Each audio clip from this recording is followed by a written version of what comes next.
il me revient la responsabilité redoutable de terminer ce cycle. Alors, il y a un aspect un peu amusant, parce que d'habitude, celui qui conclut fait une sorte de synthèse où il élargit la question, etc. Moi, je vais plutôt faire le contraire. Je vais ramener sur une question, en général, que l'on traite un peu par-dessus la jambe, et qui n'est pas frontalement en confrontation avec la question de la vérité, puisque très exactement ce dont je vais parler, c'est vérité, beauté, féminité.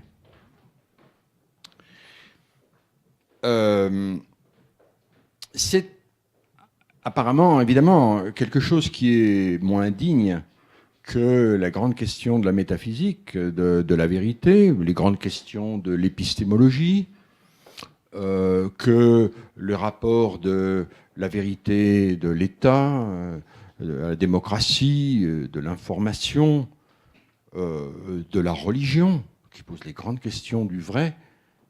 Et moi, j'ai pris délibérément la question plus minoritaire de cet angle, mais je dois dire avec peut-être une ironie socratique, parce que je pense que ça dit quelque chose d'essentiel, évidemment. Apparemment, je pense que ça dit quelque chose d'essentiel, parce que c'est, au fond, une question du rapport à la moitié de l'humanité. Donc ce n'est pas une question minoritaire. Même si dans la tradition philosophique et culturelle, d'ailleurs, comme je vais essayer de le montrer, ça a été extraordinairement déprécié. Mais c'est ça que je voudrais corriger. Et puis, vous verrez que petit à petit, on touche même à la question de Bussuin, à la question de l'identité et à la question de la qualité de vie. C'est là, en sens qu'il me semble que ce n'est pas une question qui doit être traitée de manière secondaire ou subsidiaire.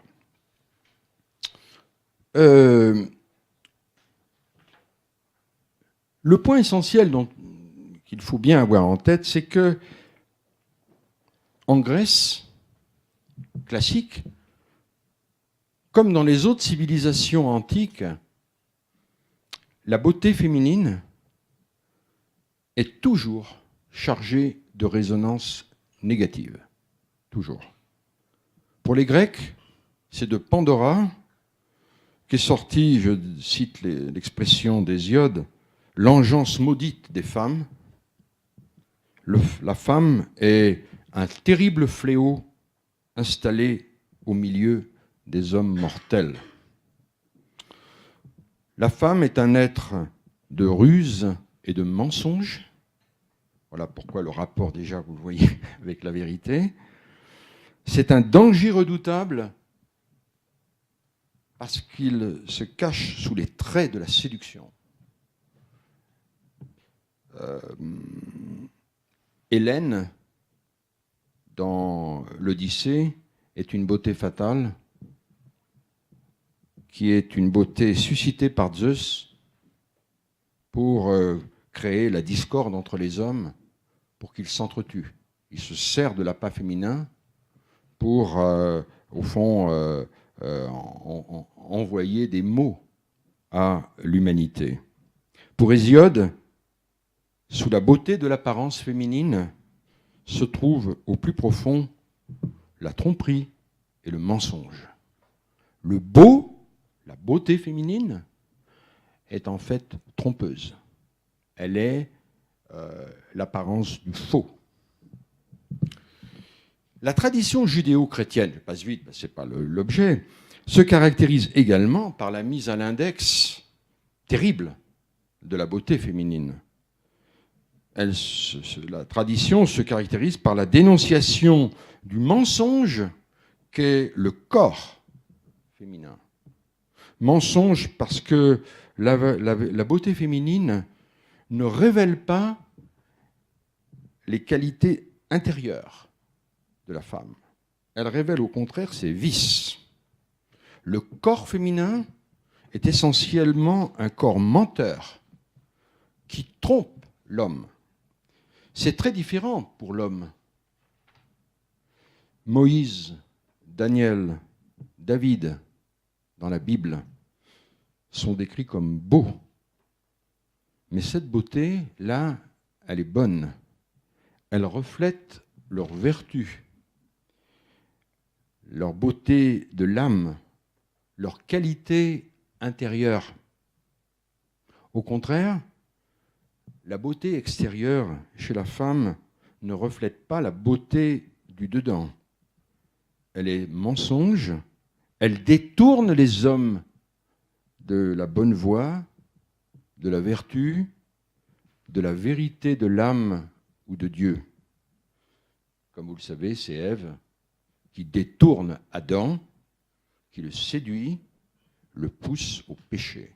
Ah, bien entendu, on n'a pas de description d'Adam dans la Bible, mais on ne voit pas par quelle magie elle aurait pu séduire Adam, si ce n'est par ses appâts tentateurs. Par l'attrait de son apparence physique, la femme est un leurre qui cache l'horreur et une âme pécheresse. En ce qui concerne la femme, tout se pense en termes de mensonges. Mensonge du corps par rapport à l'âme, mais aussi mensonge des parures extérieures, les bijoux, la mode, les fards. Mensonge donc par rapport aux dispositions intérieures. Bref, la femme est trompeuse partout, par l'éclat de sa beauté, par ses appas physiques et cosmétiques. La femme, c'est l'horreur et le mensonge qui se cachent sous le charme de la beauté. Et ceci s'est dit dans un langage d'une incroyable violence et sur une très longue durée historique. Voici par exemple, je ne veux pas abuser, mais des citations, et pardon mesdames de la violence du propos, mais ce n'est pas le mien, c'est celui de l'abbé Odon au Xe siècle de notre ère.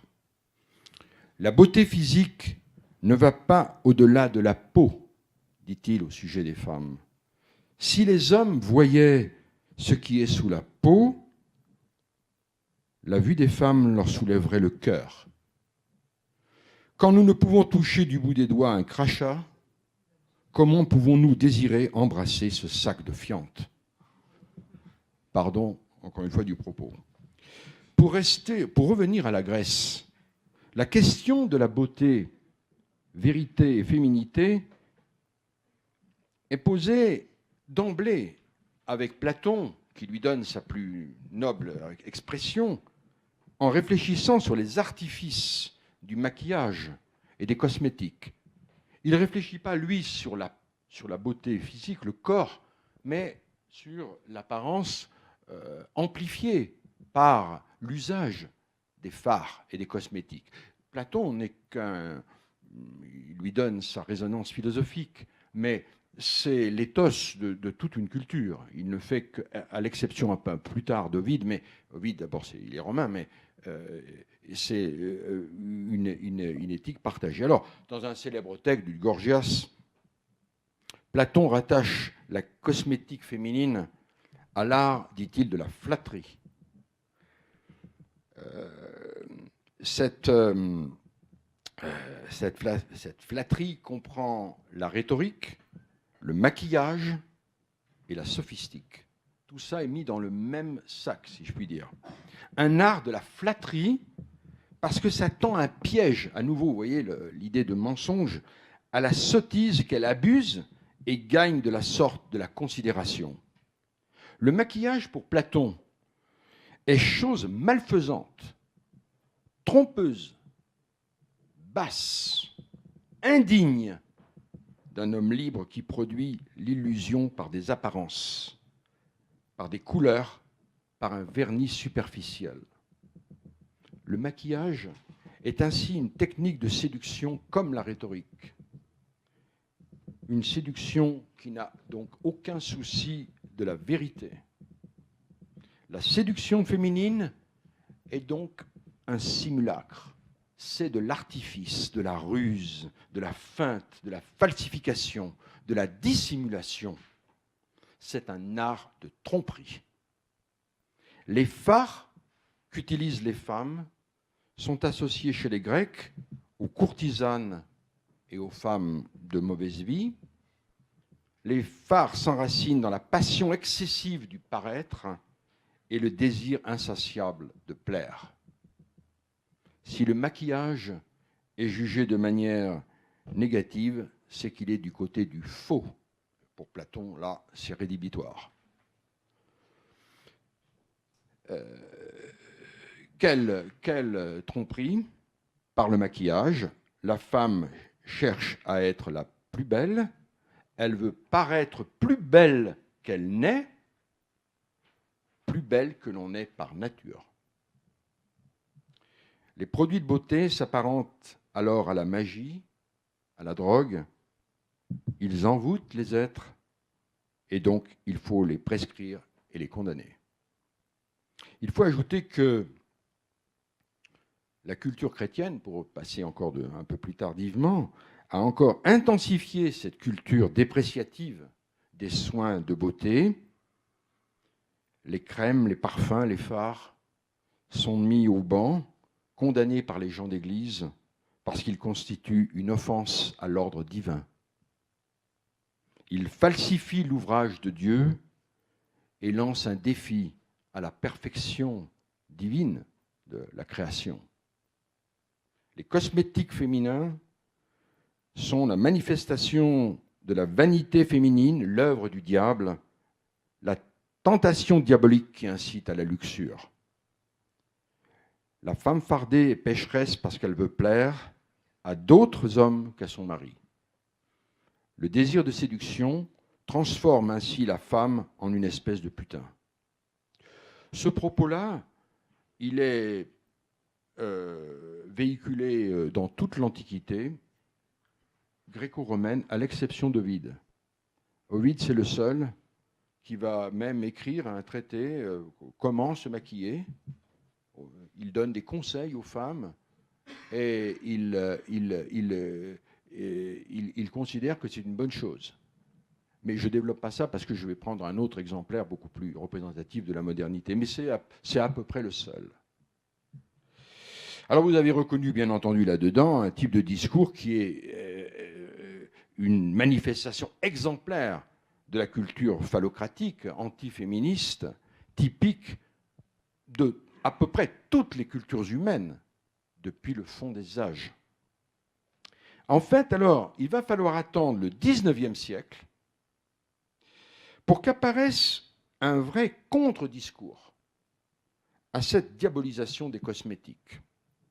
Et c'est chez Baudelaire qu'on le trouve dans sa plus parfaite expression. Il va faire pour la première fois un éloge du maquillage, excepté Ovide, hein, on laisse de côté Ovide. Pour Baudelaire, en effet, les cosmétiques sont valorisés parce que, à ses yeux, la nature, le naturel, est immoral et laid. Immoral et laid. Et le bien comme le beau sont toujours des produits de l'art.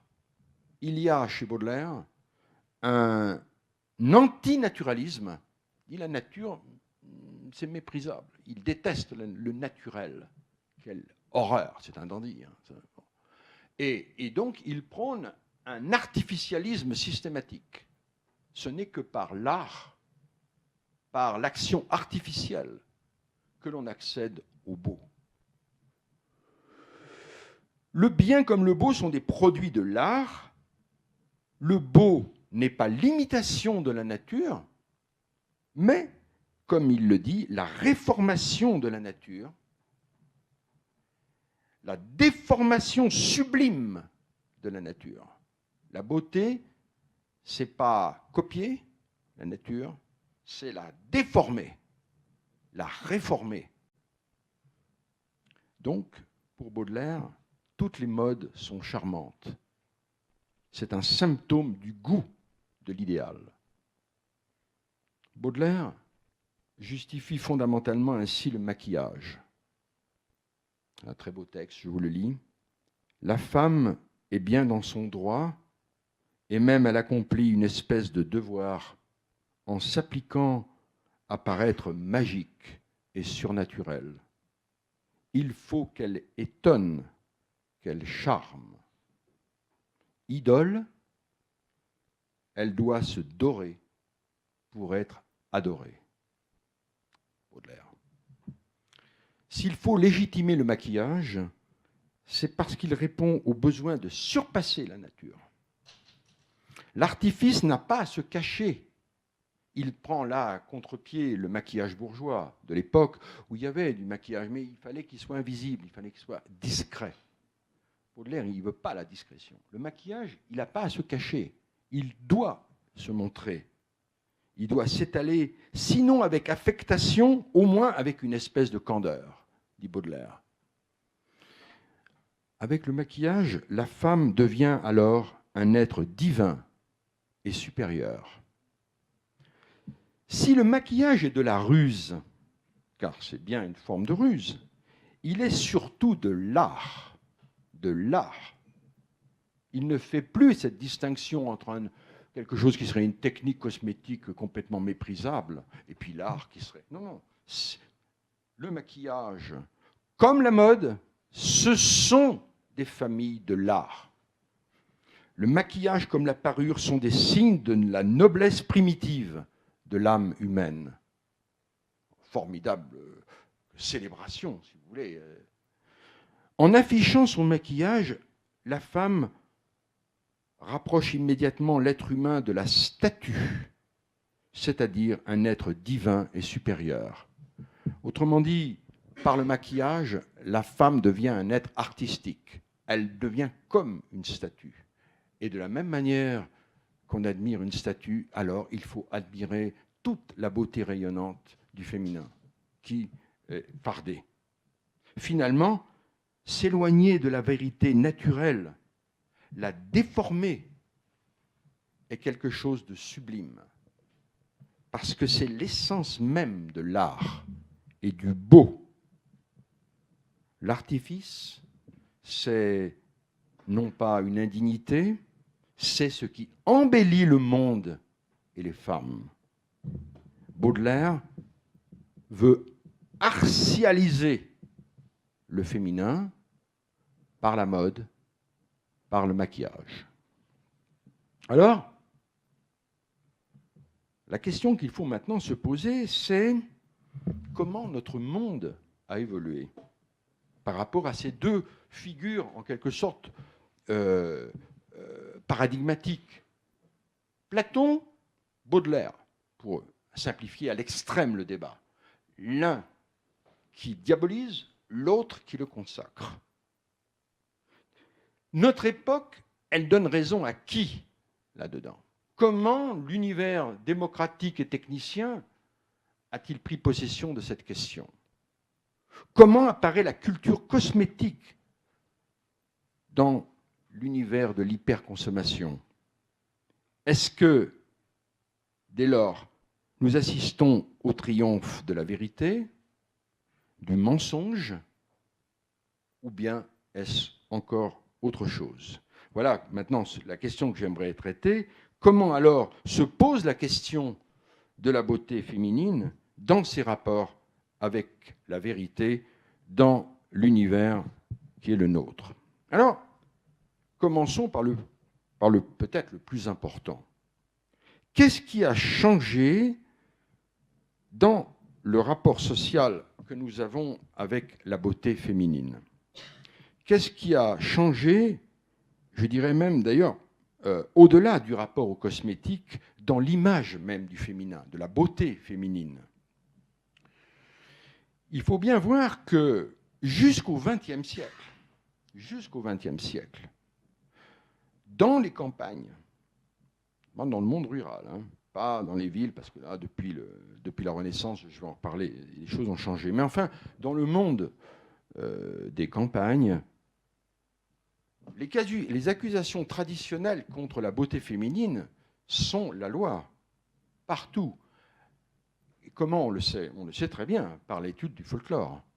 Les folkloristes du XIXe siècle, Van Gennep, etc., ont très bien analysé ceci. Je vous donne simplement quelques proverbes que vous trouvez mais dans toute l'Europe, absolument dans toute l'Europe. Beau et bon, ça ne peut être. La beauté ne se mange pas à la cuillère.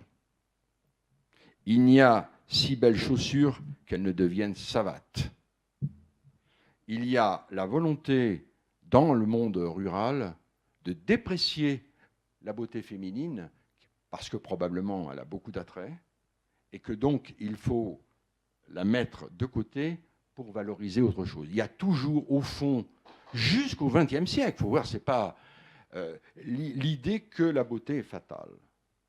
La beauté féminine, c'est le danger et c'est le faux. La beauté fatale, pourquoi ? Parce que la belle femme, elle suscite l'envie des autres hommes, elle ruine les hommes. C'est la beauté fatale que l'on va retrouver d'ailleurs dans l'art. C'est les femmes de Gustav Klimt, c'est aussi dans le cinéma, c'est Marlène Dietrich, c'est l'Ange bleu, c'est la femme qui entraîne la perdition des hommes par la beauté tentatrice et fausse. Or, il me semble que cet imaginaire de la beauté fatale est morte. Aujourd'hui, les accusations, les mises en garde contre les charmes féminins, me semble-t-il, n'ont plus aucune pertinence. Elles n'ont plus d'écho social. L'imaginaire de la beauté maléfique a disparu. Nous sommes au contraire, dans une culture euphorique de la beauté qui est débarrassée de toute ambivalence, de toute négativité malsaine. Il n'y a plus qu'une exaltation sans envers de la beauté. Puisqu'on parlait du cinéma, il y a eu un film il y a une quinzaine d'années qui s'appelle Fatal, avec Juliette Binoche. Mais je pense que le titre, il faudrait voir par rapport à la version anglaise, c'est pas un film sur la femme fatale. C'est pas une femme fatale, c'est la fatalité des choses qui tournent comme ça, mais ce n'est plus du tout la femme fatale. Il n'y a plus de femme fatale au cinéma. On est pour la première fois, je crois, dans une culture de valorisation, de stimulation, d'optimisation sans fin de la beauté. Et ça pose d'autres problèmes, hein, on va y venir. Une culture positive, rien que positive, du beau sexe, et ça, c'est sans précédent historique. Longtemps, la beauté féminine a eu partie liée avec le mal, le chaos, la mort. Elle est aujourd'hui lisse, univoque. La beauté féminine est promesse de bonheur, pour reprendre l'expression de Stendhal. L'imaginaire de la femme satanique a disparu. On a maintenant le culte des stars, des top modèles. Sharon Stone et Claudia Schiffer, pour faire un clin d'œil à Alain Souchon, comme idéal de vie, de bonheur et de luxe.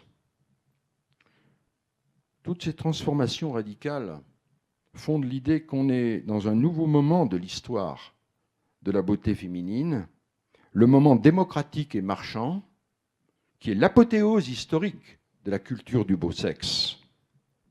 Non seulement la culture de la femme fatale n'a plus de réelle puissance, la vampe, la femme de Klein, etc., tout ça a disparu, mais de nombreuses études sociologiques, par exemple, montrent qu'on attribue maintenant, spontanément, inconsciemment, plus de qualité aux femmes belles qu'aux autres. Il y a une sorte de renversement, si vous voulez. Avant, c'était l'horreur absolue. Alors, exemple, les personnes belles seraient, dit-on, quand on fait des enquêtes sur les opinions des gens, plus sociables. Elles se font plus facilement des amies que les femmes moins ravissantes. Elles sont peu querelleuses et équilibrées. Elles auraient une sexualité plus épanouie. Bref, c'est sympa. Alors, qu'est-ce qui a... Alors, bon, la question est redoutable. Qu'est-ce qui a provoqué pareil changement ? de renversement total. Le mouvement vient de très loin, évidemment. C'est depuis la Renaissance. Les mouvements néoplatoniciens, ficins, etc., bon, je ne vais pas entrer là-dedans, ont entraîné un renversement de paradigme complet, c'est-à-dire que la beauté, qui était le signe du diable, devient le signe de la splendeur divine. Il y a un changement de modèle intellectuel, si vous voulez, complet. Et donc, à partir de là, qu'est-ce qui se passe dans la peinture, par exemple? On ne voit plus ces femmes comme au Moyen-Âge encore, qui sont des sorcières. C'est extraordinairement dangereux. Il y a toujours un serpent derrière. Attention, méfie-toi, celle-là, elle va te... Bon, etc. C'est plus ça. On a maintenant les Vénus, les Grâces de Botticelli. Il n'y a plus rien de maléfique là-dedans. C'est une beauté pure, une beauté angélique. C'est les femmes du Titien, de Velázquez, d'Ingres, qui sont des beautés sans envers. Il n'y a plus la femme démon, la femme vampire n'illustre plus, si vous voulez, ne s'incarne plus dans la peinture. Et puis, ça c'est le premier mouvement. Je crois qu'au cours du XXe siècle, la culture de la consommation a entraîné une nouvelle vague d'individualisation, de sécularisation de nos sociétés, et développer largement l'imaginaire de l'égalité qui a peu à peu ruiné la culture chrétienne, pas la foi chrétienne, mais la culture de l'Église. Parce qu'au plus profond, c'était ça, quand même. Vous avez vu, je vous ai dit, c'était les pères de l'Église qui... bon, c'est la femme pécheresse, c'est Ève derrière tout ça, si vous voulez. Hein, on est les enfants de ça. La culture, à la fois de l'égalité et de la consommation, ont propulsé une sécularisation extrême et qui a fait perdre, si vous voulez, ces référentiels qui nourrissaient cette diabolisation de la femme. Ce qui a changé fondamentalement également, c'est que les pratiques cosmétiques, du coup, du fait de l'industrialisation, se sont répandues dans toutes les couches de la société. Là, les pratiques cosmétiques, encore au XIXe siècle, dans les campagnes, il n'y en a pas. C'est une petite frange, c'est la bourgeoisie moyenne et surtout supérieure qui ont des pratiques de ce genre. Or, tout au long du XXe siècle, on va assister à une formidable démocratisation de masse de l'usage des cosmétiques. Quelques chiffres rapides. 95% des Françaises achètent des produits de beauté. Près d'un quart des Européennes utilisent au moins 2 produits de maquillage chaque jour. 90% des femmes se parfument quotidiennement. Crème dépilatoire, teinture de cheveux, anti-rides, fond de teint sont maintenant des articles de consommation de masse. Et depuis les années 70, il n'y a plus même de condamnation de ces pratiques, même pour les jeunes filles. Jusqu'alors, bon, il y avait déjà un changement du fait des stars du cinéma qui avaient transformé fondamentalement le rapport à la beauté. Parce que les gens voyaient Greta Garbo maquillée comme ça a formidablement démocratisé, si vous voulez, le rapport à la beauté. Mais quand même, pour les femmes, pas les jeunes filles en tout cas, les jeunes filles qui se maquillaient, on les traitait de peau de peinture. C'était quelque chose qu'il fallait absolument mettre de côté jusqu'aux années 60-70. Or, une enquête britannique récente rapporte que 90% des adolescentes de 14 ans se maquillent régulièrement, 44% utilisent de l'eyeliner, et en France, 50% des 18-25 ans ont commencé à se maquiller avant l'âge de 16 ans. Donc il y a eu un rajeunissement des pratiques cosmétiques. Et les parents, bon, peut-être pas à 10 ans, mais bon, à 12 ans, oh, après tout, bon, c'est pas mal, bon, etc., etc. Il y a une très grande tolérance qui s'est faite alors que c'était épouvantable, c'était une traînée, si vous voulez, hein, une fille qui se maquillait, c'était pas possible, ça. Au cours des dernières décennies, la démocratisation des pratiques de beauté ne s'est pas seulement intensifiée, elle s'est accompagnée d'un déplacement de priorité vers le corps. Longtemps, les pratiques de beauté, c'était le maquillage, c'est-à-dire l'obsession du visage, et les artifices de la mode et de la coiffure. C'était ça, la beauté. Cette tendance n'est plus la nôtre. C'est maintenant le corps, son entretien, sa jeunesse, sa tonicité, sa forme, qui mobilise les passions et les énergies esthétiques du féminin. Plus d'une Française sur deux, en fait il y en a beaucoup plus, je ne veux pas être cruel, souhaite perdre du poids. 8 Américaines sur 10 ont au moins entrepris une fois de faire un régime. Et une Française sur 3 a déjà suivi 5 régimes pour maigrir. Je reviendrai sur cet aspect tout à l'heure. Ce n'est pas tout. Plus d'une femme sur 3 s'adonne chez elle ou en salle au fitness, à la musculation, à la remise en forme. Et la majorité met en avant le désir de garder la ligne, de se muscler, de perdre du poids. Mais on voit aussi se multiplier toutes les activités dites du mieux-être, destinées à restaurer un calme intérieur, l'équilibre intérieur, l'harmonie du corps et de l'esprit, au travers du yoga, le toni, le tai chi, les massages. Il y a maintenant une quête de ce que j'ai appelé de légèreté, une quête d'allègement de l'existence, qui se cherche moins au travers des régimes, au travers des sensations de mieux-être et de relaxation. Cette quête de légèreté se manifeste encore dans l'engouement pour les spas, les saunas, les jacuzzis, et même le fitness tend à se transformer en wellness, car de nombreuses pratiques sont maintenant tournées vers la santé, l'entretien, la décompression, beaucoup plus que la musculation. Ici, la forme devient synonyme d'harmonie et de bien-être, c'est-à-dire de retour sur soi. Toutes ces pratiques se développent pour lutter contre le stress et le surmenage, mais aussi en raison du culte des plaisirs sensoriels. Toutes ces techniques sont recherchées pour des plaisirs polysensoriels qui accompagnent le sentiment de se sentir léger et en forme. Ce qui se cherche alors, c'est une beauté intérieure, pour soi, et non plus seulement dirigée vers le regard de l'autre. On n'est plus alors dans le registre de la tromperie et du faux. On est dans une recherche d'accord intime avec soi-même.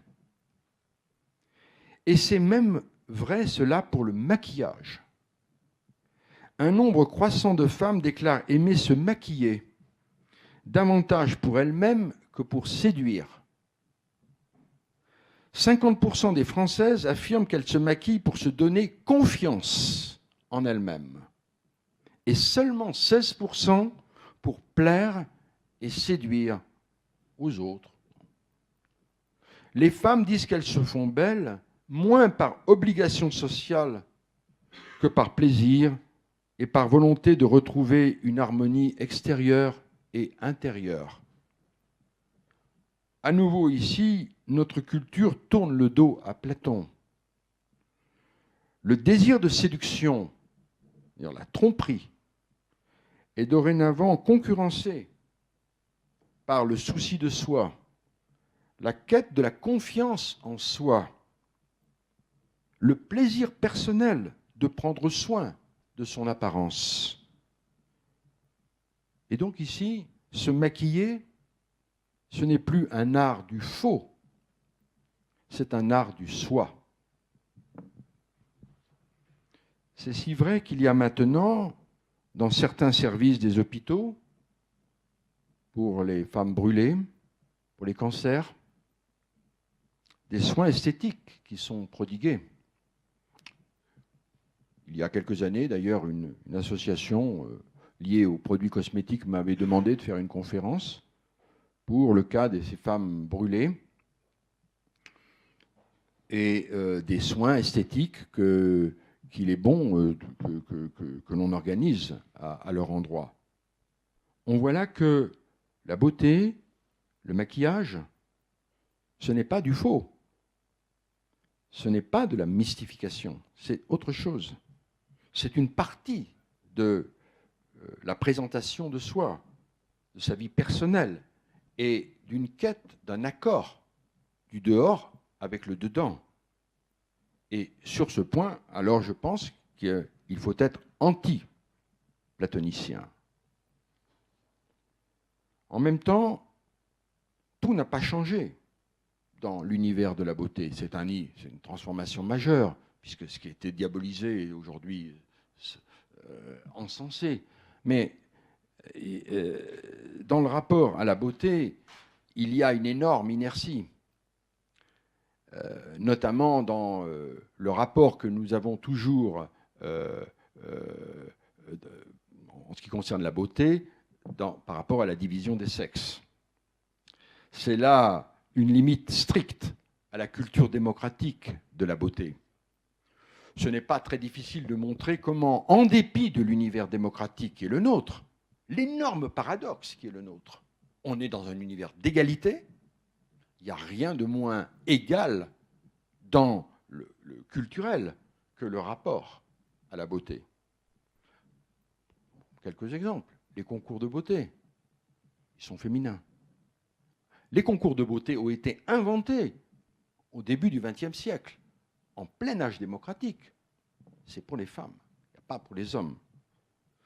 Les journaux féminins continuent à regorger de conseils de beauté. Les femmes valorisent plus la beauté que les hommes. Les hommes, eux, valorisent la beauté de leurs femmes ou de leurs compagnes. Le maquillage reste un attribut presque exclusivement féminin. C'est une inégalité majeure, à peu près le même que pour le port de la jupe et de la robe.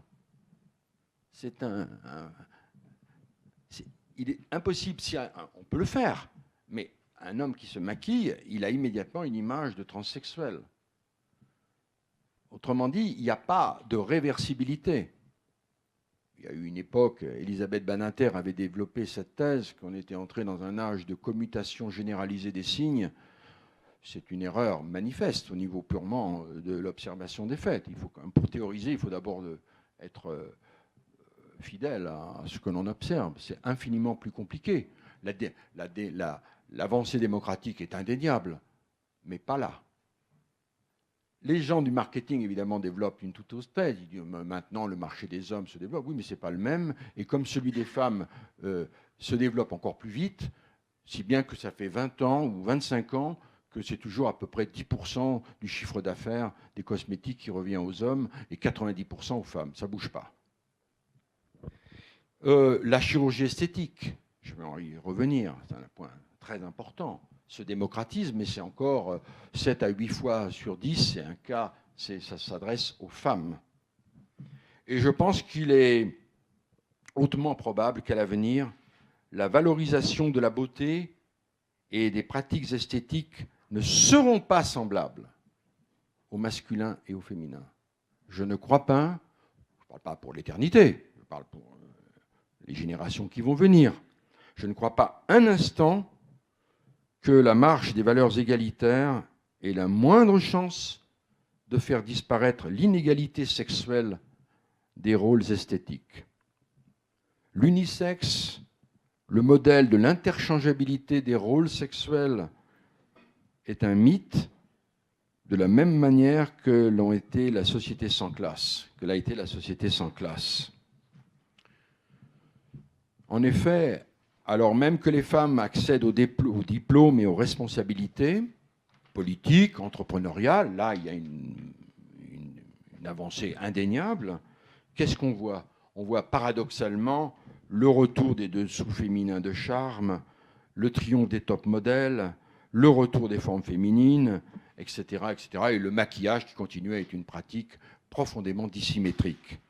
De fait, il y a même une reféminisation de la femme, beaucoup plus qu'uniformisation sexuelle des apparences. Les femmes revendiquent l'égalité avec les hommes, mais elles ne veulent pas pour autant leur ressembler. Ceci, je pense, n'est pas une survivance archaïque, ce n'est pas une inertie. Je crois que c'est parce que les normes égalitaires entre les sexes progressent que, paradoxalement, l'idéal inégalitaire de la beauté féminine se perpétue. Au fond, moins les femmes seront assignées impérativement à des rôles sociaux lourds, rester à la maison, ne pas s'occuper de la politique, ne pas faire d'études, ne pas travailler, qui étaient les grands référentiels, si vous voulez, de l'inégalité des genres, et plus fondamentalement, la dissimilarité des rôles légers, esthétiques, eux, persistent. Pourquoi ? Parce qu'il n'y a pas que la question de l'égalité et de la vérité qui caractérise l'anthropos. L'être humain n'est pas mu uniquement par ces deux référentiels. Il y a aussi la question de l'identité sexuelle. Je suis un être humain, je reconnais l'égalité des droits dans nos sociétés démocratiques, d'accord, mais aussitôt après, pour me définir, je suis un homme, vous êtes une femme. C'est une dimension majeure. Mais qu'est-ce que c'est qu'être homme? Qu'est-ce que c'est qu'être femme? La question, elle varie, elle est ouverte, etc. Mais en tout cas, l'un ne veut pas être l'autre. Et il y a l'exigence d'affirmer cette différence-là, quelles que soient ensuite les revendications qu'on peut avoir. Je crois donc qu'au plus profond,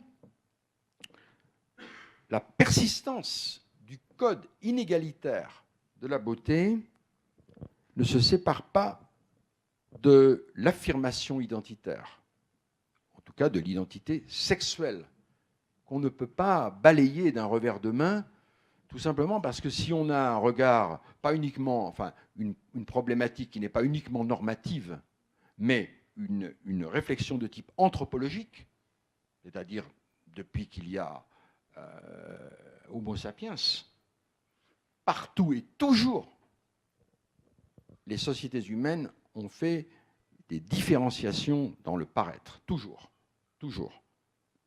Les tatouages, les coiffes, les habits, tout ce que vous voulez, pour des raisons diverses que les nôtres, mais peut-être pas. Parce qu'il y a dans la question de l'être humain l'exigence de marquer culturellement qu'est-ce que c'est que le féminin, qu'est-ce que c'est le masculin. Donc nous sommes dans une situation tout à fait nouvelle, parce que d'un côté, il y a bien la dynamique égalitaire, elle avance à très grands pas, sur des plans beaucoup plus importants que celui-là. Mais je pense que par contre-coup, il y a la volonté de recomposer de la différence. Regardez, les hommes se rasent. Aujourd'hui, c'est branché, les hommes se rasent le crâne. Volonté d'affirmer une sorte de virilité. Les femmes ne font pas ça. Les hommes continuent, les hommes ne portent pas des jupes. Il n'y a aucune raison qu'ils n'en portent pas. Aucune dans une société égalitaire. Pourquoi ça continue? On va dire que c'est de l'inertie. Non, ce n'est pas que de l'inertie. Il y a des tas de choses qui étaient du passé qui ont disparu. Aujourd'hui, non. D'une certaine manière, on retrouve une légitimité parce qu'il y a l'exigence, je crois, de l'affirmation identitaire. Cependant, dans ce nouveau contexte, les liens de la culture, de la beauté et du mensonge ne sont pas morts du tout. Il y a de nouvelles manières, de nouvelles stratégies de mensonge qui viennent court-circuiter la question de la beauté, alors même qu'aujourd'hui, on reconnaît toutes ces choses-là. Mais à nouveau, la question de la vérité rebondit, mais d'une autre manière, sur d'autres phénomènes. Comme vous le savez, il y a maintenant de très nombreuses critiques lancées contre le diktat de la minceur, véhiculé par les images publicitaires, top modèles, etc. Et c'est à nouveau la critique de type platonicienne, d'une certaine manière, qui est mobilisée, parce qu'on en dénonce la tromperie, le faux, qui est le propre de la culture publicitaire et cosmétique.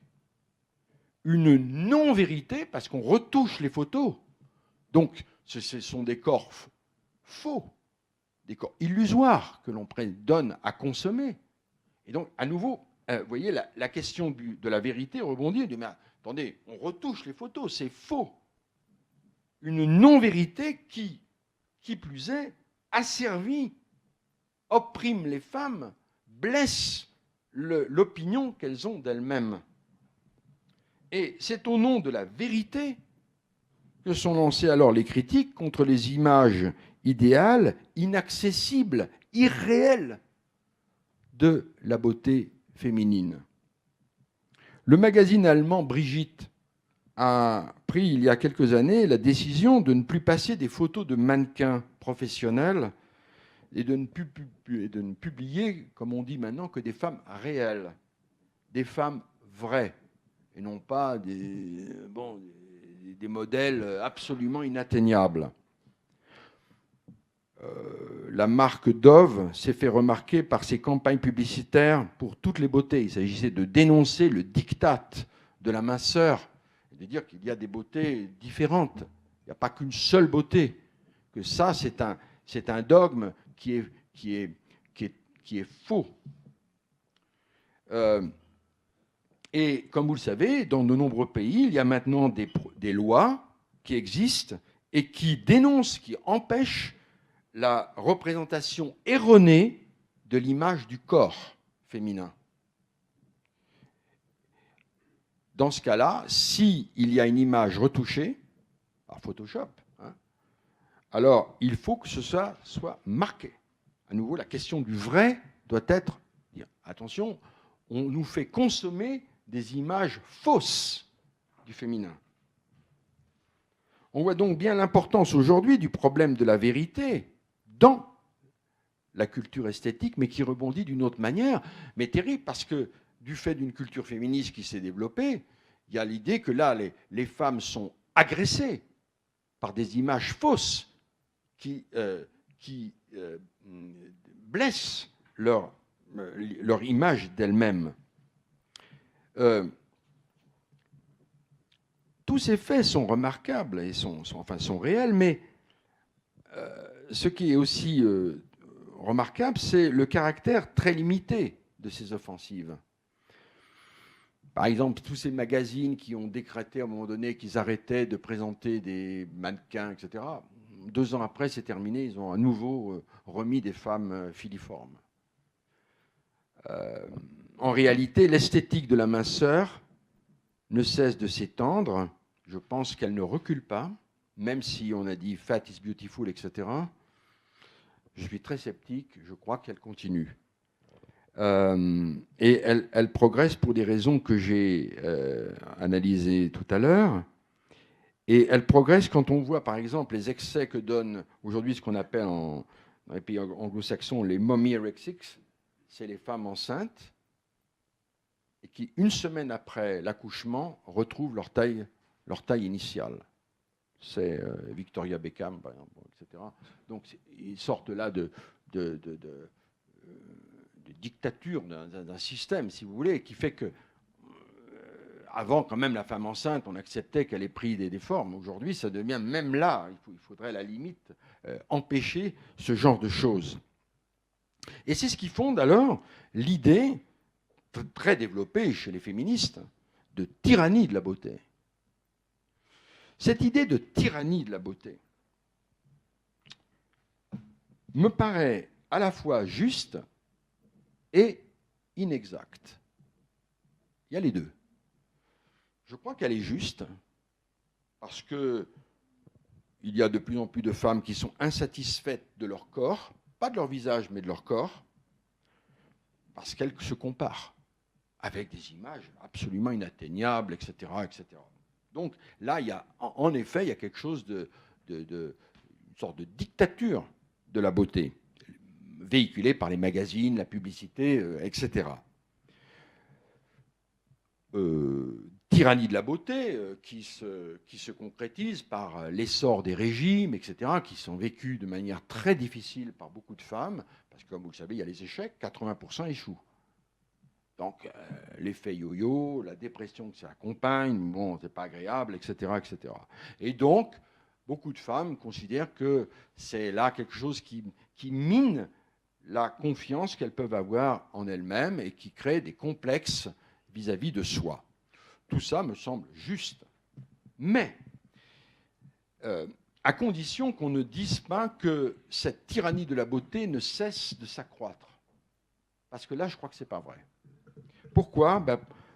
Fondamentalement, pour une idée, il y en aurait d'autres, mais qui me paraît la plus importante, c'est la suivante. Jusqu'alors, l'impératif de la beauté s'accompagnait de la mise à l'écart des femmes des postes de responsabilité. C'est en gros, sois belle et tais-toi. Pour résumer les choses, c'est la beauté, oui, donc la femme ne doit pas travailler, elle doit s'occuper que de son apparence, et par conséquent, c'était un des moyens d'occultation ou de relégation du féminin dans la sphère domestique. Je crois que cette idée est totalement périmée. Aujourd'hui, les femmes veulent être belles, elles continuent à avoir un investissement très fort dans la dimension esthétique et, en même temps, elles travaillent dans les domaines intellectuels, professionnels, politiques, syndicats, et l'un ne fait pas disparaître l'autre. Les phénomènes se conjuguent. Et par conséquent, l'idée d'une dictature de la beauté ne me paraît pas une idée convaincante parce qu'elle ne s'accompagne plus de la relégation du féminin dans les domaines qui étaient autrefois celui de la famille, de la garde des enfants, etc. Alors, je voudrais maintenant revenir sur l'opposition Platon-Baudelaire. J'ai essayé de dire très rapidement que finalement, à l'échelle comme ça de l'observation des faits, c'est, me semble-t-il, Baudelaire qui a gagné contre Platon. En effet, il y a de plus en plus de consommation de pratiques cosmétiques, de plus en plus d'artifices, on ne dénonce plus le maquillage, etc. etc. Et également, nous voyons le formidable droit à corriger l'apparence corporelle au travers de la chirurgie esthétique. Avec la chirurgie esthétique, le corps se donne à présent comme un objet à façonner, à transformer, à corriger sans limite. On est devenu le maître de son propre corps, et sans limite. Désormais, les femmes, mais aussi les hommes, revendiquent le droit de remanier leur corps comme ils le veulent, à leur guise. Tout se passe comme si le corps était devenu la prothèse du moi, un emblème du moi que l'on veut pouvoir choisir et modifier à volonté. C'est une des expressions de l'hyper-individualisme contemporain. Mais alors par rapport à notre thème, qu'est-ce que ça traduit en ce qui concerne la question de la vérité ? Est-ce que c'est le faux, alors, qui triomphe du vrai ? Avec la chirurgie esthétique, on dit souvent qu'on est entré dans ce que les anglo-saxons appellent le fake, falsifié, le truqué, le faux. En effet, le chirurgien va réaliser un faux nez, de faux seins, de fausses cuisses. Pour transformer le corps, alors c'est faux. Et c'est pour ça que de nombreuses personnes, et des stars aussi, cachent le fait d'avoir été opérées. Il y a l'idée que c'est faux, non vrai. Et donc on en a encore un peu honte, parce que c'est comme si on voulait duper, tromper, tricher au travers de l'intervention chirurgicale. Mais quand même, là, ça pose un vrai problème. Est-ce qu'un nez refait est un faux nez ? Je ne crois pas. Ce n'est pas mon nez naturel, mais en même temps, ce nez nouveau est réel. Ce n'est pas une illusion. C'est un nez refait. Alors, est-ce un mensonge? Une tromperie? Mais quel mensonge? Qu'est-ce que je cache en refaisant mon nez? Rien en réalité. Ce n'est même pas un vrai faux nez, c'est-à-dire un faux réalisé par une autorité compétente. C'est seulement un nez non naturel, un nez recomposé, refait, remodelé. Mais remodelé n'est pas trompé. En tout cas, pas systématiquement. Je ne dis pas cela pour tout justifier dans la chirurgie esthétique. Il y a évidemment des pathologies, des cas extrêmes, bon, bien entendu, même chez les hommes. Michael Jackson en a été une expression terrifiante de voir le résultat final. Hein. Là, il y a une sorte de spirale interminable, évidemment. Et là, on est dans une forme de pathologie, en quelque sorte, de la norme de la beauté. Et là aussi, dans le faux, ou plus exactement dans l'illusion, on court après une chimère, une image de perfection impossible à réaliser et qui n'est pas moi.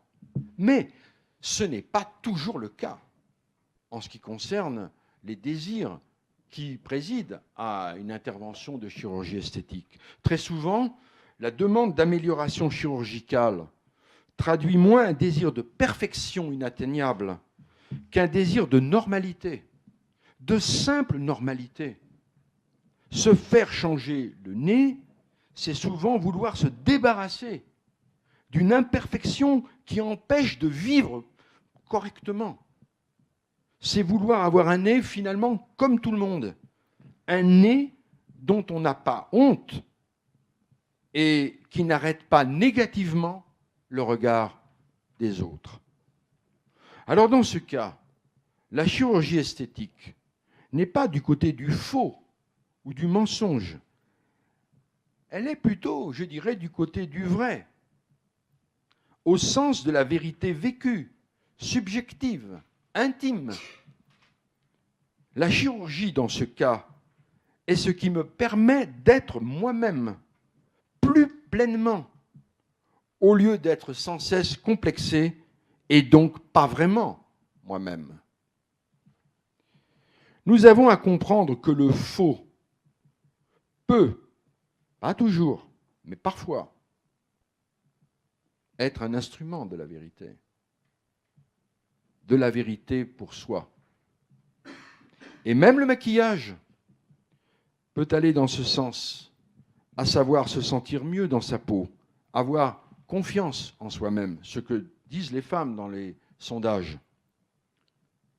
Au demeurant, est-il juste de dire que le maquillage est un mensonge ou une tromperie? Moi, je ne le crois pas. Car la femme maquillée se montre maquillée. En ce sens, elle ne dissimule pas son activité. Le maquillage se voit. Pour finir cette réflexion, alors, je crois donc qu'il faut réhabiliter l'idée de séduction. La séduction est depuis les Grecs et les pères de l'Église associée à la tromperie, au faux, à la feinte. La seule beauté est celle de la nature et de l'esprit. Mais que serait la vie sans aucune forme de séduction esthétique? Chercher à s'embellir n'est pas mentir. Pourquoi accepte-t-on de remettre à neuf une maison qui se dégrade, quelque chose qui s'abîme? Et pourquoi ne l'autoriseront-ils pas pour les êtres humains? Il faut distinguer séduction et manipulation. La manipulation étant une tromperie explicite. Bien sûr, la séduction n'est pas une pratique qui vise la vérité, mais tant mieux. Vive la séduction. Car que serait la vie si nous n'aimions que la vérité? La vérité est bonne et souhaitable, mais elle n'est pas la seule chose à être bonne et souhaitable. La beauté et le charme sont aussi des choses éminemment souhaitables. La vérité est un idéal sublime, mais il ne doit pas conduire à déprécier cet autre idéal qui nous fait aimer et savourer la vie. Je veux dire la beauté, l'art, l'esthétique personnelle, la beauté comme moyen d'embellissement de la vie. Si ces analyses sont justes, même si elles sont discutables, on va en parler, il faut alors en tirer des conséquences peut-être plus larges et qui dépassent alors la simple question de l'apparence des êtres, et en particulier du féminin. On peut, si on accepte cette idée qu'à côté de la beauté, à côté de la vérité, il y a un idéal de séduction, un idéal de beauté, est-ce qu'à partir de là, on ne doit pas aussi prendre en compte cette dimension dans la manière dont on construit les hôpitaux? Et j'entends par là le rendre compatible avec l'exigence esthétique. Car je pense qu'on ne soigne pas seulement, on ne doit pas soigner seulement des corps. Nous devons repenser l'hôpital sur un plan très minoritaire. Je reconnais que ce n'est pas du tout le centre des choses, c'est qu'un aspect. C'est pour clore l'aspect et lui donner une dimension plus large en ce qui concerne votre activité professionnelle. Je suis très frappé de voir que l'hôpital est un des derniers restes d'un univers disciplinaire au niveau de l'architecture, au niveau de l'aménagement. Quand on entre dans l'hôpital, on est saisi par ce côté de froideur qui est fait uniquement pour soigner des corps. Je crois qu'il y a déjà ici ou là des tentatives qui sont faites au niveau de l'architecture. J'ai parlé avec des gens qui dirigent des services et qui ont fait appel, en particulier dans les services psychiatriques, à des artistes pour réaménager les locaux, pour redonner un autre sens, en quelque sorte, à ce lieu. Alors, sur ce plan-là, moi, je plaiderais pour une hybridation du sanitaire, de l'hôpital, avec le beau, au nom de l'idéal supérieur, qui est le soin des personnes, au nom de l'idéal supérieur qui est la qualité de vie des patients, la qualité de vie qui doit, je pense, être notre nouvelle frontière au XXIe siècle.